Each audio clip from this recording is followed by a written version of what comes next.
In this video, I'll be showing you how you insert comments in Microsoft Word document. If you are new here, give me a like and subscribe to my channel. So to insert a comment, it's very simple and easy. You hop on the side of the paragraph you want to insert the comment. You just put your cursor there. What you do next is you move to the review tab here.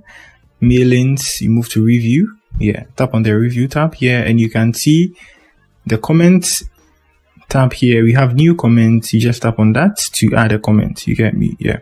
That's it. So you see, I selected this side here. That's why I have my comment linked to that place. So to add a comment, you just tap on the comment bar there and you, hi, I'm Michael. Yeah. After that, you just remove the cursor and that's it. The comment has been added, you see. So when you highlight the comment, it takes you to the side here. And now let me try add another comment here.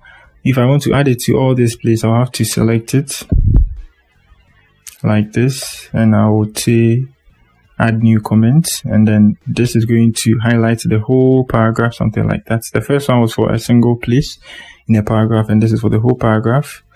And I'll say maybe do better. Yeah, simple and easy. So that's it on how you insert comments in Microsoft Word. So if you are new here, just give me a like and subscribe to my channel. Peace.